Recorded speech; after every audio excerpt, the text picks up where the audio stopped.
देखें सवाल ये है कि जमीन पर जो है केस चल रहा है, तो क्या एडवर्स पोजीशन लागू होगा या नहीं होगा।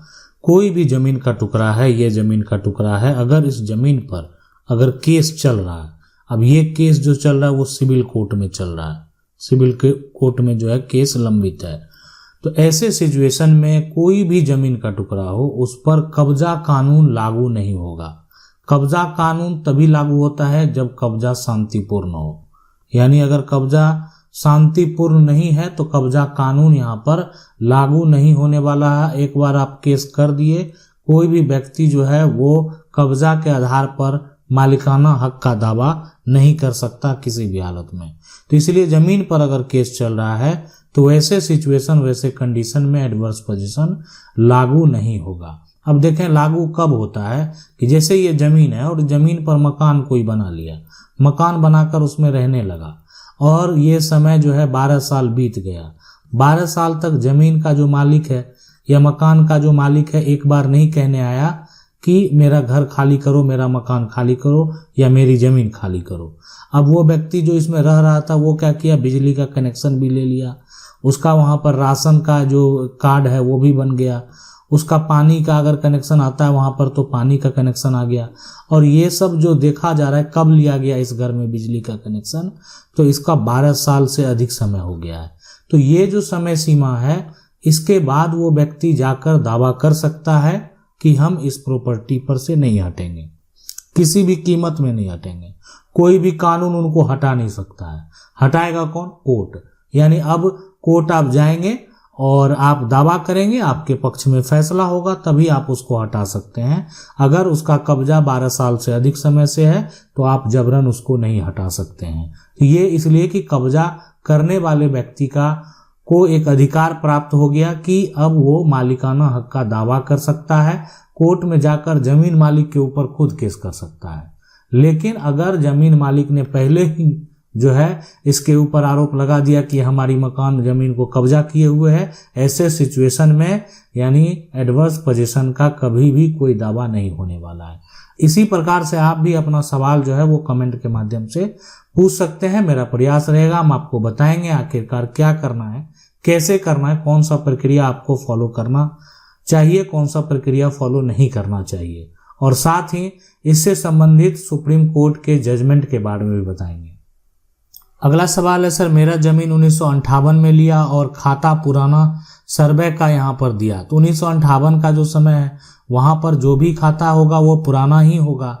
1946 जो है यहाँ पर खेसरा और 1946 का और 1954 का भी यहाँ पर रकबा 1954 के सर्वे वाला जो है जो भी है, तो देखें इसमें मैं ठीक है। और तो क्या करना होगा, देखें ऐसे सिचुएशन में क्या होता है कि कोई भी अगर कागजात है और उसके कागजात पर अगर पुराना चढ़ा हुआ है, तो पुराना अगर चढ़ा हुआ है और आपने जो है उसका दाखिल खारिज करा लिया तो कोई दिक्कत नहीं। लेकिन अगर आपका पुराना चढ़ा हुआ आपने दाखिल खारिज नहीं कराया तो बड़ा समस्या होने वाला है।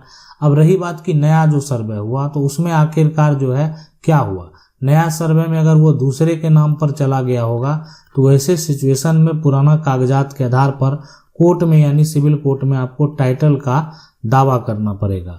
अब आप टाइटल का दावा करेंगे तो आप मालिक होंगे, इसलिए कि आपके पास प्रॉपर्टी के ऐसे दस्तावेज हैं जिसमें पहले ही प्रॉपर्टी का मालिक डिसाइड हो चुका है और उसी मालिक को प्रॉपर्टी का सर्वेक्षण होना था, सर्वे होना था, लेकिन नहीं हुआ, दूसरे के नाम चला गया।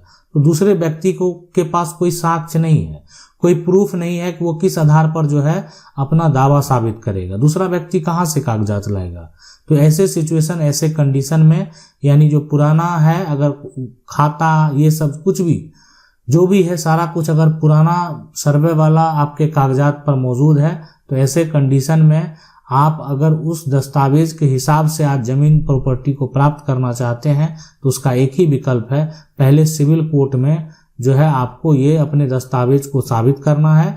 साबित करने के बाद जैसे ही आदेश होगा तो फिर आपका दाखिल खारिज भी होगा, म्यूटेशन भी होगा, आप जमीन का रसीद भी कटा पाएंगे। अगला सवाल है, सर हम 50 साल से जमीन पर खेती कर रहे हैं और वो हमारे जो है यहाँ पर फोर्थ फादर प्रॉपर्टी, लेकिन जो है यहाँ पर सेटलमेंट अपना अलग जो है यहाँ पर जो पता बना के अभी हटा रहा है। 50 साल से देखें कोई ज़मीन पर अगर खेती कर रहे हैं और सही यहाँ पर देखा जाए तो क्या ज़मीन वर्तमान में आपके नाम पर अगर मौजूद नहीं है, अब कोई अब ये है कि आप 4 पीढ़ी से अगर हैं, तो ऐसे सिचुएशन, ऐसे कंडीशन में पहले तो ये देखें कि क्या ज़मीन किसकी है, यहाँ पर ज़मीन किसकी है। और उसके बाद अगर मान लेते ज़मीन का मालिक अगर आप ही के पूर्वज होंगे कभी, तो उस हिसाब से आप दावा कर सकते हैं। अगर आपके मालिक नहीं है, ज़मीन का मालिक कोई और है, फिर भी आप दावा कर सकते हैं, इसलिए कि उस ज़मीन पर आप 50 साल से खेती कर रहे हैं। लेकिन ऐसा जो कंडीशन उत्पन्न होगा ना, यहाँ पर 50 साल से आप हैं, आपके पास ज़मीन प्रॉपर्टी का कोई कागजात नहीं है, कागजात नहीं है तो आप किसी अधिकारी के पास जाएंगे तो आपकी बात नहीं सुनेंगे, इसलिए कि आपके पास डॉक्यूमेंट नहीं है। तो इसलिए सबसे बेहतर विकल्प आपके लिए है कि आप कोर्ट में ही दावा करेंगे, और कोर्ट से अगर आपके पक्ष में जजमेंट होता है, उसी सिचुएशन में जो है आप अपनी ज़मीन को प्राप्त कर पाएंगे। अगर जजमेंट आपके पक्ष में नहीं होता है तो फिर आप जो है इस प्रॉपर्टी को प्राप्त नहीं कर पाएंगे। अगला सवाल है 1972 में ज़मीन लिया और ज़मीन लेने वाला मर गया और बेचने वाला भी मर गया, उसमें दाखिल जो है खर्च कैसे करें? खरीदने वाला लड़का जो है यहाँ पर जिंदा है, दाखिल खारिज कैसे करें? देखें होता क्या है कि 1975 में ज़मीन लिया और ज़मीन लेने वाला जो है, जो व्यक्ति ज़मीन लिया वो मर गया और जो बेचा है वो भी मर गया। लेकिन देखें उत्तराधिकारी तो होगा। अब कोई भी ज़मीन का टुकड़ा है तो मान लीजिए ज़मीन को अगर कोई खरीदने वाला है, तो खरीदने जो वाला है, खरीदने वाला का जो है बेटा होगा, खरीदने वाला का हो सकता है उसका पोता होगा, तो ये सभी उसके उत्तराधिकारी हैं। तो अब है सवाल कि अगर मान लेते बेटा जीवित है तो बेटा अपने नाम पर ज़मीन का दाखिल खारिज करा सकता है, दाखिल खारिज करा सकता है। देखें दाखिल खारिज कराने का कोई समय सीमा नहीं है, यानी आपके पास ज़मीन का कागजात है और आपको दाखिल, लेकिन तय समय पर कराना चाहिए। लेकिन ऐसा नहीं कि आपका 1972 में है तो ज़मीन का दाखिल खारिज नहीं होगा, उस कंडीशन में नहीं होगा जब ज़मीन का जो यहाँ पर खाता है, ज़मीन का जो प्लॉट का नंबर है, ये सारा कुछ जो है आपका पुराना अगर दर्ज है तो ऐसे सिचुएशन में नहीं होने वाला है। लेकिन अगर आपका नया दर्ज है तो आपके ज़मीन प्रॉपर्टी का दाखिल खारिज जरूर होगा, इस बात को आप समझ लें। अगर नया दर्ज है तो यहाँ पर क्या होगा कि अगर जो विक्रेता है उसके नाम पर अब ज़मीन नहीं है, यानी बेचने वाला का जो हिस्सेदार था, बेचने वाला का जो बेटा था, बेचने वाला का जो पोता था, उसके नाम पर ज़मीन जो है चला आया है, तो ऐसे केस में क्या होगा कि जो यहाँ पर है इनके नाम पर दर्ज, उसको पहले रद्द कराना होगा। यानी कोई भी ऐसे सिचुएशन में आपको अगर वो सहमत नहीं है तो आपको कानूनी तौर पर कोर्ट में दावा करना ही पड़ेगा। यानी कोर्ट में दावा करेंगे, दावा करने के बाद आप दाखिल खारिज के लिए जो है जाएंगे। आपका दाखिल खारिज देखें, एक प्रयास ऐसा भी कर सकते हैं कि आप उसका दाखिल खारिज के लिए जैसे ही अप्लाई करेंगे आपके दाखिल खारिज को रिजेक्ट कर दिया जाएगा। फिर रिजेक्शन के लिए आप अपील में जैसे ही जाएंगे तो अपील में आप अपना पक्ष रखेंगे, और अपील में जाने के बाद जो है जो व्यक्ति यानी जिनके नाम से वर्तमान में ज़मीन चल रहा है उसको भी नोटिस भेजा जाएगा कि आप बताएं आपके नाम पर ये ज़मीन चल रहा है, लेकिन ये आपके पिता इस ज़मीन को बेच चुके हैं। अब अगर कलेक्टर के पास चला गया, एडीएम कोर्ट में यह मामला चला गया, तो जिला में जिला कलेक्टर को पावर है कि वो म्यूटेशन को कैंसिल कर सकते हैं। तो ऐसे सिचुएशन, ऐसे कंडीशन में जो है यानी वहाँ पर अगर आपके फेवर में जजमेंट होता है तो आप आसानी से दाखिल खारिज करा पाएंगे। अगला सवाल है हमारी पुश्तैनी जो ज़मीन है, जो हमारे दादा परदादा के नाम से है, ऑफलाइन में है, लेकिन ऑनलाइन में वही 4-5 आदमी जमाबंदी चढ़ा लिया है अलग अलग नाम से, जिसमें से 3 आदमी दखल भी कर लिया है, क्या करें? कुछ उपाय बताएं। देखें सबसे बड़ी बात है कि आपकी पुश्तैनी ज़मीन है, दादा परदादा के नाम से।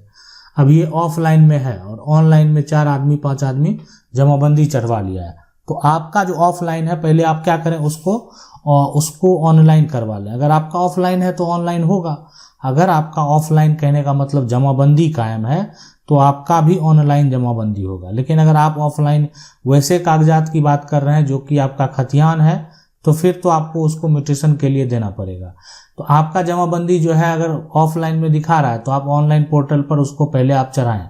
आप उसी रजिस्टर को देखने के बाद जो है ऑनलाइन पर चढ़ाया जाता है। आप कहेंगे कि आप ऑनलाइन में अलग आदमी भी चढ़ा लिया, तो उसके बाद क्या करेंगे, आपके पास साक्ष्य होने चाहिए कि आपके पूर्वज की ज़मीन है, उसके तौर पर ज़मीन का खतियान होना चाहिए, उसके तौर पर ज़मीन का अगर कोई ज़मीन का केवाला है तो आपके पास ज़मीन का केवाला, तो ये सारा दस्तावेज आपके पास होना चाहिए। कि कल को जो व्यक्ति अभी वर्तमान में ऑनलाइन में चढ़ा लिया है तो आप उसको कानूनी तरीके से रद्द करवा देंगे, इसलिए कि उनका होना ही नहीं चाहिए, उनको कोई अधिकार नहीं है। अगला सवाल है, मेरे दादाजी दो यहाँ पर भाई थे, बड़े जो है यहाँ पर दादाजी का जो है पुत्र ने जो सर्वे में जो है कुल जमीन अपने नाम से जो है क्या छोटे दादा का हिस्सा उसका यहाँ पर जो है पुत्र को मिल सकता है। तो देखें इसमें ऐसा सिचुएशन, ऐसा कंडीशन में क्या होगा। अब यहाँ पर दादाजी दो भाई थे, बड़े दादाजी के जो है पुत्र की अगर बात करें तो सर्वे में कुल जमीन अपना नाम पर करा लिया। बता सकते हैं कि अब ये पूरा जमीन है, दो भाई है, एक भाई पूरा अपने नाम पर सर्वे करा लेता है, छोटे दादा का हिस्सा जो है तो 100% जो है मिलेगा, ये 100% गारंटी है, मिलना तय है। देखें उत्तराधिकारी का जो शेयर है अगर कोई लेता है तो उसका मतलब होता है फर्जीवाड़ा करना, या ऐसा कर दिया, ये धोखाधड़ी वाला काम कर दिया, ठीक है, धोखाधड़ी कर दिया, तो उत्तराधिकारी का कोई भी हक नहीं ले सकता है। तो अगर कोई ऐसा करता है तो वो आप आसानी से प्राप्त कर सकते हैं। तो दादाजी सबसे पहले लेकिन देखें, एक होता है कि स्वेच्छा से अगर दे दिया तो ठीक है, नहीं दिया तो कानूनी तौर पर आप क्या करेंगे, दावा पेश करके उसके सर्वे को तोड़ाएंगे, यानी आप जो है उत्तराधिकार का दावा करेंगे, उत्तराधिकारी होने का दावा करेंगे, और जो जमीन उनके नाम से सर्वे हो गया है, अपने नाम से वो करा लिए हैं, उस पर आप टाइटल का दावा करेंगे, हम भी प्रॉपर्टी के मालिक हैं, हमको जो है एक तरह से मेरे साथ धोखा किया गया, हमारे जो पूर्वज हैं उनके साथ धोखा हुआ, उनका नाम दर्ज नहीं हुआ, और मेरे एक दादा जो है वो पूरी प्रॉपर्टी को अपने नाम पर करा लिए। अब आपके दादाजी देखें दो भाई थे, तो इसका कंडीशन में ये होता है कि देखें एक यहाँ पर एक भाई ये है, ठीक है, एक भाई है, अब ये दूसरा भाई है, तो एक भाई के नाम से जो जमीन हो चुका है, तो अगर ये जमीन खरीदे होंगे, अपना पर्सनल खरीदे होंगे, ठीक है, खरीदे होंगे, बहुत पहले खरीदे होंगे, तो ये जमीन इनके नाम पर होना चाहिए। लेकिन अगर ये जमीन खरीदे नहीं, यानी आपके जो पूर्वज हैं उन्हीं का ये जमीन है, ये पूर्वज से ही जमीन इनको मिला हुआ है, अब फिर भी ये इन्हीं के नाम पर चला आया, तो ये इनका हक जो है कहीं जाने वाला नहीं है। लेकिन हाँ, कागजात अगर एक भाई के नाम से बन गया, एक भाई का जो बेटा है, पोता है, वो जमीन अगर देने को तैयार नहीं है, तो दूसरा भाई कानूनी तौर पर दावा कर सकता है और अपनी प्रॉपर्टी को प्राप्त कर सकता है। लेकिन कैसे, तो दूसरा भाई को डायरेक्ट जो है सिविल कोर्ट जाना पड़ेगा, और सिविल कोर्ट में जाकर जो सिविल लॉयर हैं उनसे बात करना पड़ेगा, सिविल जो वकील हैं उनसे बात करेंगे, तो वो उनसे बात करेंगे तो उनको बताएंगे कि हमारी ज़मीन है और हमारी ज़मीन को जो है जबरन ये अपने नाम पर करा लिए हैं और मेरा यहाँ पर उनको बेदखल कर दिया गया, हमको ज़मीन में कहीं पर कोई हिस्सा जो नहीं मिला हुआ, क्या ये हिस्सा हम प्राप्त कर सकते हैं? बिल्कुल प्राप्त कर सकते हैं।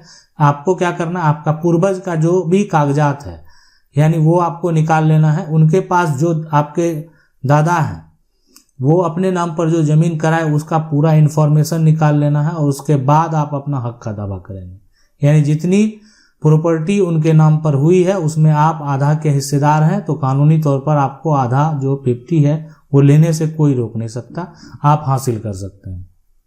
अगला सवाल है, सर मेरे दादाजी ने एक प्लॉट से 2 डिसमिल जमीन किसी से जो है यहाँ पर बेचा, उसने धोखे से 18 डिसमिल का जमाबंदी करा लिया है, केवल यहाँ दस्तावेज 2 डिसमिल का है, ये कैसे सुधार होगा? ये सुधार देखें, जो 18 डिसमिल का जमाबंदी कराया है उसके जमाबंदी को रद्द कराना पड़ेगा, जमाबंदी को यहाँ पर कैंसिल कराना पड़ेगा। और जमाबंदी कैंसिल कहाँ पर होता है? जिला अधिकारी के पास, जिला कलेक्टर के पास, यानी आप जो है जाएंगे, जो कलेक्टर का कोर्ट है यानी एडीएम कोर्ट है, वहाँ पर आप जो एक तो आप जाकर जमाबंदी कैंसिलेशन का जो है वो केस फाइल करेंगे, और जमाबंदी कैंसिलेशन का केस फाइल करेंगे तो आप देंगे कि इनको 2 डिसमिल जमीन ही म्यूटेशन होना चाहिए था, लेकिन इन्होंने जमीन 18 डिसमिल म्यूटेशन करा लिया है। अब वो उससे साक्ष्य मांगा जाएगा, अब साक्ष्य तो उसके पास है नहीं कि वो 18 डिसमिल कैसे कराया, साक्ष्य होना चाहिए। जमीन 18 डिसमिल तभी वो करा सकता है या तो वो परिवार का हिस्सेदार है, और हिस्सेदार है अगर है तो उसका शेयर बनता है, या तो वो 2 डिसमिल जो खरीदा है बाद में कभी हो सकता है किसी से 16 डिसमिल खरीदा होगा, तभी वो 18 डिसमिल का जो है उसका दस्तावेज तैयार हुआ, तो ये साक्ष्य देना होगा। अब साक्ष्य उसके पास सिर्फ 2 डिसमिल का है, तो 2 डिसमिल का साक्ष्य है तो 18 डिसमिल वो नहीं करा सकता, उसके जमाबंदी को रद्द कर दिया जाएगा और ये जमीन वापस जो है आपके ऊपर जो है ट्रांसफर कर दिया जाएगा। तो ये है पूरा प्रक्रिया। आशा करते हैं वीडियो अच्छा लगा होगा। वीडियो को लाइक जरूर कर दें। चैनल को अगर पहली बार देख रहे हैं तो आपको क्या करना, चैनल को सब्सक्राइब कर लेना, बेल आइकन दबा लेना है। और इसी तरह अगर आपका कोई भी समस्या है तो आप हमें कमेंट करके अपना सवाल जो है वो पूछ सकते हैं। आप हमारे प्लेलिस्ट में जाएंगे, प्लेलिस्ट में वहां पर आपको दिखेगा कानूनी निदान, आप वहां पर जाकर अपने समस्या का, जो भी आपका समस्या है वो जाकर देख सकते हैं। आपके कमेंट का जवाब जो है वहां पर मिलेगा। अगर आपके सवाल का जवाब नहीं आया होगा तो आप एक बार फिर से जो है अपना समस्या पूछ सकते हैं। मिलते हैं अगले वीडियो में, तब तक के लिए जय हिंद।